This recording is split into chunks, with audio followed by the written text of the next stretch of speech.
Hi, welcome back. If you're new to me, if you're new to me, my name is Daryl. I go by D, and I like to give updates specific to Vedic astrology, which is based on the sidereal zodiac and is tied to the ancient tradition of Sanatana Dharma, universal truth. It's tied to the Vedas, and it's also tied to Ayurveda, which I'm an Ayurvedic practitioner as well, and to yoga. So we've got these elements that all link together. That's another video, but I like to give these updates and explain a little bit what's happening in our skies, to see if you can resonate with what's happening for you.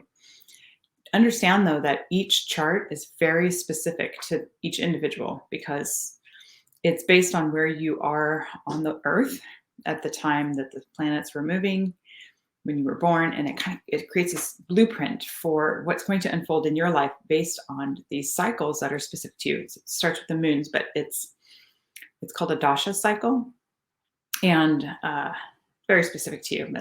That requires more time. What I want to talk about is there's a lot happening right here. And I can tell you, for me, so Mars is the action planet, and it's also our ability to fight the good fight. And it's really what can bring us forth into getting things done, depending on how it is placed in your chart. And when I say how it's placed in your chart, it can be in a neighborhood where it does really well and expresses, with temperament and evenness, or it can be an immature placement where we tend to flare off and or want to be right all the time, or just fight for no reason. But right now, where it's getting ready to go is in the placement where it lives here. It rules Scorpio.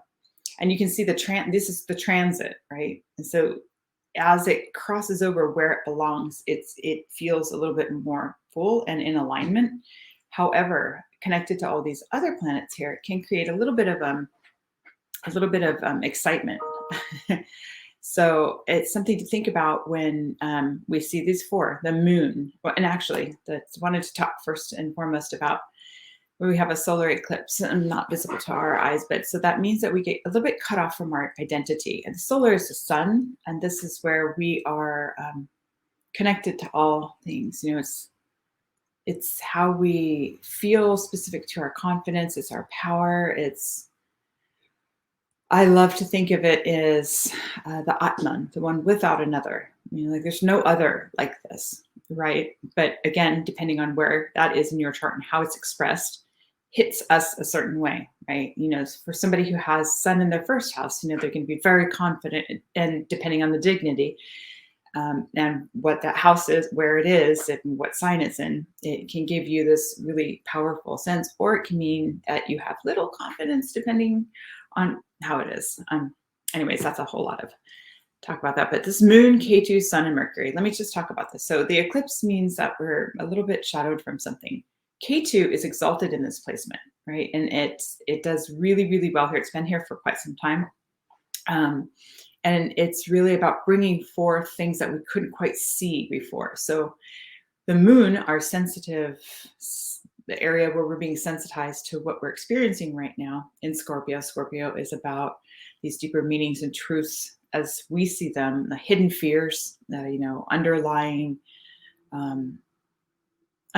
fears. And so the sun, our identity is being cut off a little bit. The moon is how we're feeling, which doesn't do well in Scorpio. It's debilitated here. So our mindset and our feeling nature might be like, with this power coming up behind it, just a little bit like ready to flail at any moment. And here's where we have to be careful, because Mercury is our speech, it's our discernment, it's our curiosity. It's where I've noticed for myself that I'm just really ready to say something very quickly, and I'm holding a hard line because I see how things have been for me. Be careful that I'm not making a story based off of my feelings and the biology of how it feels in the body, as opposed to like getting very clear and taking my time to write out and look at what is really unfolding for me. The nudges are valid, right? When we have really emotional times, or when we're feeling really sad, that's all valid. Feelings are valid, but they're not factual. And if we are able to see like what's being triggered, which is the Scorpio part, we go deeper down and see what's being triggered, we can uncover that with the help of Ketu at the moment. We can uncover that and address it with the action of Mars. That's just a very high level touchstone of what's happening today and the next couple of days. But if you feel like you're ready to hold your hand out the window and show the middle finger, just pull it back in. Don't. And I'm speaking for myself because I'm a Virgo ascendant. So this is my third house. And my third house, this is my ego center. It's like, I just really want to, and my self-will, I'm just going to get there. If you're a Taurus, this is your seventh house, and this is in relationships. So you have to be also sensitive to and careful about. And again, it's really dependent on where all these other planets are for you and how they're in alignment or not, or transiting for you.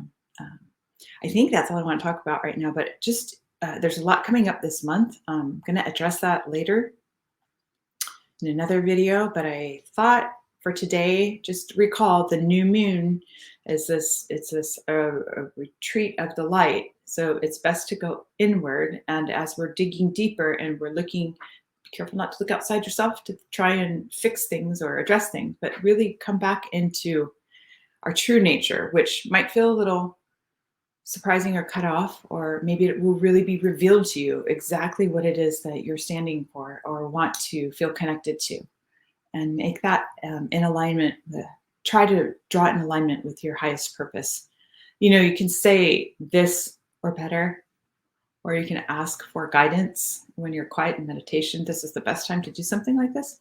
Also, just wanted to mention, Jupiter is now moved out of this area. I might have mentioned this in the last update, but Jupiter's now going forward in a different placement, so hope is a little bit more expansive. Venus is about ready to go retrograde, so we'll talk about that later as well. But right now, just